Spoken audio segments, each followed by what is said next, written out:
থেকে তিনি ইবাদত বন্দেগী তাসবিহ তাহলিল সালাত ইত্যাদি আদায় করেন। এখন ফেরেশতারা ঘাটাঘাটি করে দেখে 70 বছর 80 বছরের আমল নামায় ফরজ তো দূরের কথা, মুস্তাহাব আমলের কোনো খেলাপ নাই। মুস্তাহাব হলো ওই আমল যা করলে সওয়াব আছে, না করলে গুনাহ হয় না, এমন আমলকে আমরা কি বলি? মুস্তাহাব। ফরজ ওয়াজিব তো বাদ দেয় নাই, যে আমল করলে সওয়াব আছে, না করলে কি নাই?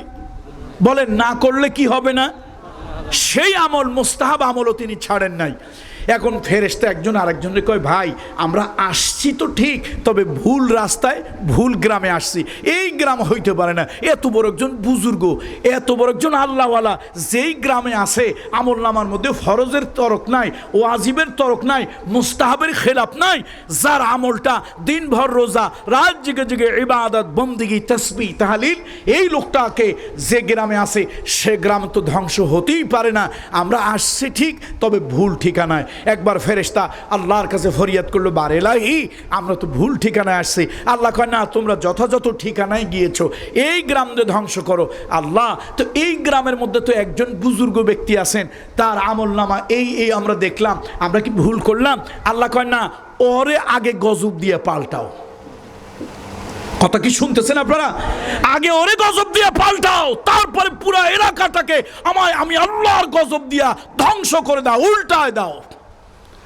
আল্লাহ তাআলা, আপনি এটা কেন বললেন? আল্লাহ তাআলা জানিয়ে দিলেন, শোনো। আল্লাহ তাআলা জানিয়ে দিলেন, শোনো, এই অঞ্চলের ভিতরে অনাচার, অবিচার, পাপাচার, জুলুম, অন্যায় হতে আছে। কিন্তু ওই বুজুর্গ সবার কাছে ভালো থাকার জন্য, কামরুল ইসলাম সাঈদ আনসারী, তিনি যদি অন্যায়ের বিরুদ্ধে কথা বলেন, তিনি আর বুজুর্গ থাকবেন না। চোখ বন্ধ করে ওয়াজ করলে, চোখ বন্ধ করে সুবহানাল্লাহর ফজিলত, আলহামদুলিল্লাহর ফজিলত, কদু খাওয়ার ফজিলত, ডাল খাওয়ার ফজিলত যদি বলে, কয় না, এই পীরজাদা বড় বুজুর্গ, আল্লাহর ওলি। আর যদি অন্যায়ের বিরুদ্ধে কথা বলে, অসত্যের বিরুদ্ধে, জালিমের বিরুদ্ধে, জুলুমের বিরুদ্ধে যদি কথা বলে, কয় হুজুর তো ভালো, কিন্তু আধা ঘন্টা শুধু করলো রাজনীতি। কথা ঠিক কিনা জোরে বলেন বন্ধুরা আমার।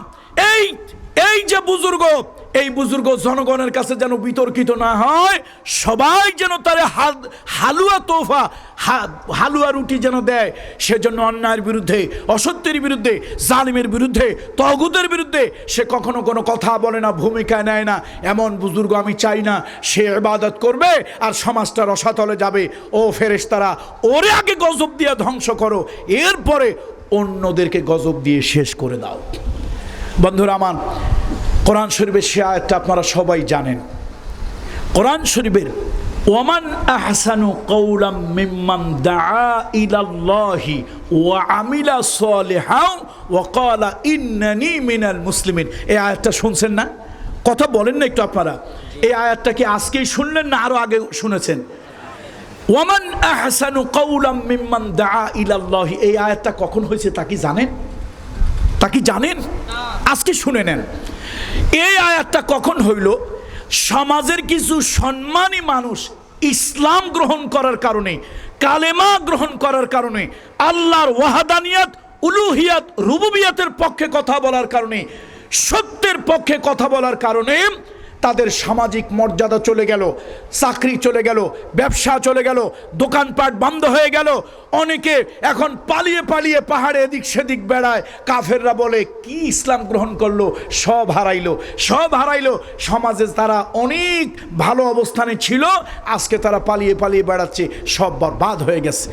আল্লাহ তাআলা জানিয়ে দিলেন, না, বরবাদ হয়ে যায়নি। কদ আফলাহাল মুমিনুন, আমার ইমানদারেরা সফল হয়ে গেছে।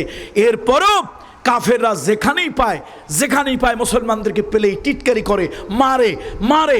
সাইয়েদনা আবু বকর সিদ্দিকের মতো লোককে, বিরাট লম্বা ইতিহাস, আমি এখন বলবো না, বিরাট লম্বা ইতিহাস। সাইয়েদনা আবু বকর সিদ্দিকের তার গলার মধ্যে একটা ইয়ামানি চাদর ছিল। কাবা ঘরের চত্বরে, খানায় কাবার দক্ষিণ পূর্ব দিকে এই জায়গাটায় বিশাল চত্বরে সাইয়েদনা আবু বকর সিদ্দিককে গলায় ফাঁসি দেওয়া হয়েছিল। তার জিহবা বের হয়ে গিয়েছিল, চোখের দিয়ে রক্ত উঠে গিয়েছিল। তার গলার রক্ত প্রবাহ বন্ধ হয়ে যাওয়ার কারণে শ্বাস প্রশ্বাস বন্ধ হয়ে গেল। লোকেরা ধারণা করলো, ওই সকল উচ্ছৃঙ্খলেরা ধারণা করলো তিনি মারা গিয়ে দিয়েছেন, তাকে ফেলে রেখে চলে গেল।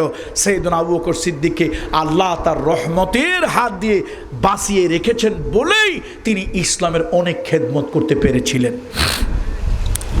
বন্ধুরা আমার, মুরব্বীরা আমার, ও যুবকরা একটু ভালো করে শোনো। যখন নাকি ওমর রাদিয়াল্লাহু তাআলা হুঙ্কার দিলে জমিন থরথর করে কাঁপত, আমির হামজা ইবনে আব্দুল মুত্তালিব সমাজে অনেক বড় সম্মান মর্যাদা ছিল, তাকেও লোকেরা ভয় পেত। আবু উবাইদা ইবনুল জাররাহ, আবু উবাইদা ইবনুল জাররাহ খুব প্রভাবশালী ছিল, শিক্ষিত ছিল। বন্ধুরা আমার, আবু বকর সিদ্দিক মার্চেন্ট ব্যবসায়ী ছিল। সাইয়েদনা ওসমান জিন্নুরাইন রাদিয়াল্লাহু তাআলা আনহু কোটি কোটি টাকার বড় ব্যবসায়ী ছিল। ইসলাম গ্রহণ করার কারণে ব্যবসা বন্ধ, দোকান বন্ধ, পালিয়ে পালিয়ে বেড়ায়। এমনকি কেউ যদি বলে জানা যায় ওই লোকটা মুসলমান, ধর তাকে ধর, এই বলে অত্যাচার করে, নির্যাতন করে। আল্লাহ তাআলা বলেন কোরআন শরীফে, আমি বলি না, আমার আরো শের মালিক আল্লাহ তাআলা বলেন, ওমান আহসানু কাওলাম মিম্মান দাআ ইলাল্লাহি ওয়া আমিলা সালিহান ওয়া ক্বালা ইন্নানি মিনাল মুসলিমিন। ওই লোকটার কথা থেকে দামি কথা আর কার হতে পারে? এই কঠিন অবস্থায় গিয়া ইসলামের পক্ষে কথা বলে, কোরআনের পক্ষে কথা বলে, সত্যের পক্ষে কথা বলে, মুহাম্মদ রাসূলুল্লাহর পক্ষে কথা বলে। শুধু তাই নয়, এমনকি বলে ইন্নানি মিনাল মুসলিমিন। তোমরা যে মুসলমানদেরকে তাড়াচ্ছ, যে মুসলমানদেরকে মারতেছো, যে মুসলমানদেরকে দেখলে মামলা করো, যে মুসলমানদেরকে দেখলে তোমরা হামলা চালাও, ইন্নানি মিনাল মুসলিমিন, আমি একজন ওই নির্যাতিত মুসলমানদের আমিও একজন। দুঃসময় দুর্দিনে হকের পক্ষে দাঁড়ানো এর থেকে দামি আর কিছুই হতে পারে না। ও মুসলমান, জাগো, জাগো, আর কতকাল ঘুমিয়ে থাকবে? তুমি জেগে ওঠো, তোমার দেখা দেখি আরো 10 জন জেগে উঠবে। সত্যের পক্ষে কথা বলো, অন্যায়ের বিরুদ্ধে কথা বলো, অসত্যের বিরুদ্ধে কথা বলো। মসজিদ হলো আল্লাহর, মসজিদ কমিটির কথায় নয়, আল্লাহর কথায় চলবে।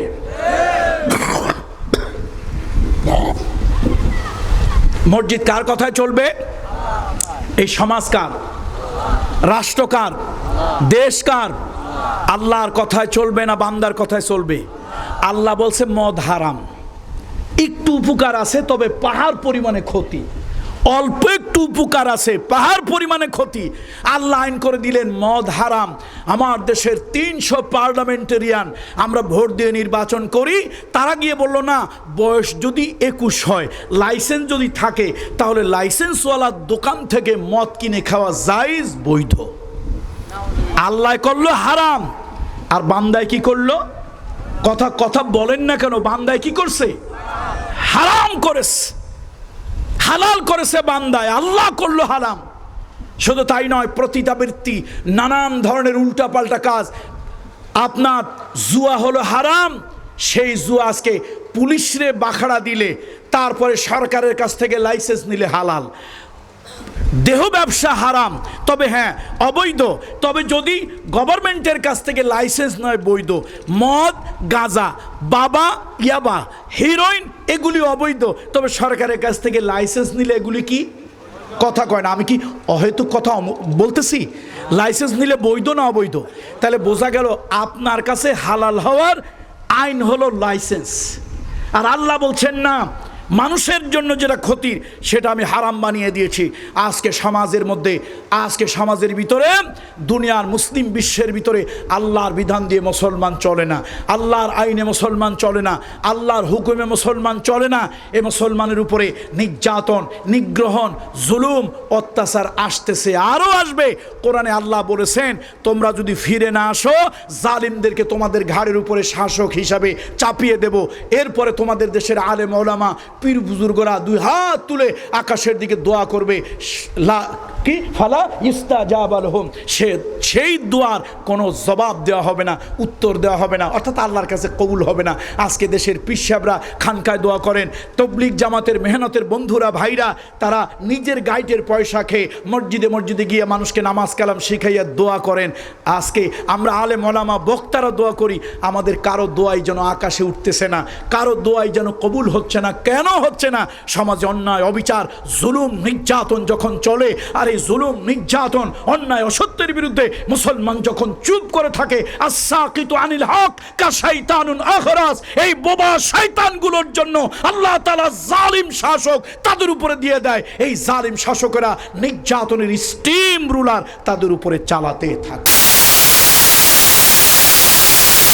আল্লাহ তাআলা আমাদের প্রতি রহম করুন, আল্লাহ তাআলা আমাদের প্রতি রহম করুন। নির্যাতিত ফিলিস্তিনের মুসলমানদের উপরে আল্লাহ রহম করুন, তাদের ভাগ্যের পরিবর্তন করুন, তাদের স্বাধীনতা, সার্বভৌমত্ব আল্লাহ তাআলা ফিরিয়ে দিন। সারা দুনিয়ার মধ্যে যেখানে মুসলমান আছে সেখানেই বাতিলদের দ্বারা তারা নির্যাতিত, নিগৃহীত হচ্ছেন। আল্লাহ তাআলা এই বাতিলদের নির্যাতন, নিগ্রহণ থেকে আমার মুসলমানকে হেফাজত করেন। আসুন সর্বশেষ আবার সে দাওয়াত দিয়ে যাই, দল মত ভুলে আসুন, দল মত ভুলে আসুন, কোরআনের পক্ষে আসুন, আল্লাহর পক্ষে আসুন, ইসলামের পক্ষে আসুন, মুহাম্মদ রাসূলুল্লাহর পক্ষে আসুন। মনে রাখবেন 750 কোটি বছর, 700 কোটি বছর যদি পৃথিবীর হায়াত হয়, তাহলে আপনার 80 বছর হায়াত সাগরের মধ্যে সুয়ের মাথার পানিটুকু নয়। পৃথিবীর বয়স যদি কত বছর হয় বলেন বাবা, বলেন মুরব্বীরা বলেন? পৃথিবীর বয়স যদি হয় 700 কোটি বছর, তাহলে সেই 700 কোটি বছরের ভিতরে আপনার 80 বছর, 90 বছরের হায়াত সাগরের মধ্যে একটা সুই ঢুকাইলে সুয়ের আগায় যতটুকু পানি, আপনার হায়াত অতটুক। এই 70 বছর, 60 বছরের হায়াতের জীবনের জন্য এরে মারলেন, ওরে ধরলেন, এর বিরুদ্ধে মামলা, ওর বিরুদ্ধে হামলা, এই 60-70 বছর জীবনের জন্য কত কিছু করলেন। আর অনন্তকাল যেখানে থাকবেন, অনন্তকাল যেখানে থাকবেন, বছরের পর বছর যেখানে থাকবেন, শতাব্দীর পর শতাব্দী থাকবেন, সেই জীবন নিয়ে কেন চিন্তা হয় না? ইমাম গাজ্জালী রাহমাতুল্লাহ আলাইহি